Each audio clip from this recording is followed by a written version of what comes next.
What's going on, APUSHers? Video 27 for you today. It's going to be a good one. It's on the Second Great Awakening. You know you'll see it in some way, shape, or form on your test. An incredibly important topics. Before I begin, I got to give a shout out to Ms. McDougal's class in Santa Cruz, California.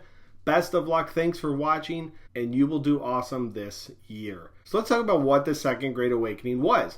Well, it was a religious revival movement that spurred reforms in America. I want you to highlight for me spurred reforms. We're going to see a lot of reform movements come out of the Second Great Awakening, and it took place in the early 19th century. So some causes of the Second Great Awakening include changes to society as a result of the market revolution, which we talked about in a previous video, and social and geographic mobility. So people were concerned about these issues, and this helped lead to the Second Great Awakening. Now, two things you should be familiar with are Cane Ridge, located in Kentucky, and Charles G. Finney. Cane Ridge was a camp meeting that had large church gatherings of over 25,000 people. So that many people over a period of a couple days went and experienced this religious revival in Kentucky.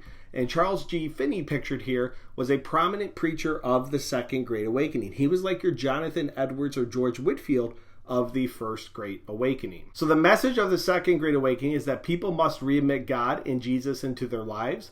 They must reject rationalism that threatened beliefs, and it no longer focused on predestination. So these ideas by John Calvin that it was determined whether you would go to heaven or hell prior to being born, that's gone. There is no more focus on predestination in the Second Great Awakening. And also the final part of the message was that God's grace could be obtained through faith and good deeds. So the impacts, this is a really important part of this video. We're going to see new branches of Christianity emerge, and women will make up a large portion of converts.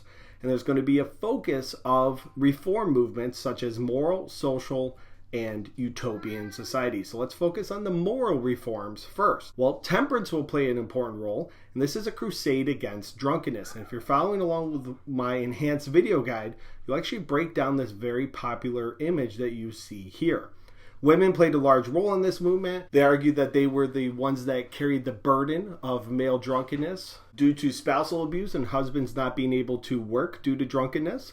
And different temperance organizations emerged in the early to mid 19th century. You have the American Temperance Society, which was founded by Lyman Beecher, and you have thousands of chapters throughout the United States. And this often aligned with the abolitionist movement. So you'll see women heavily involved in temperance and abolitionism.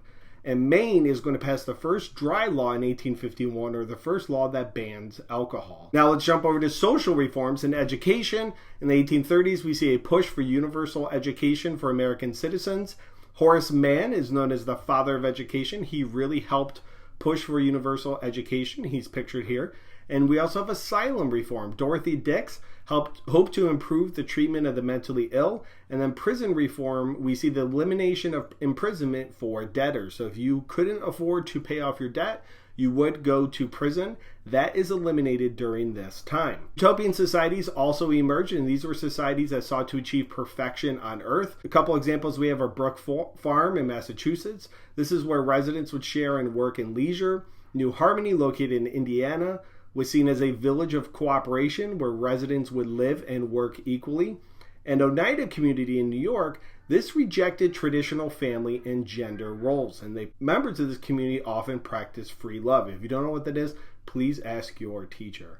All right, we'll end with a quick recap. Second Great Awakening, the goals and its impacts. This is a great potential essay topic, so make sure you're familiar with it. Moral reforms, social reforms, to be able to identify them, as well as utopian societies.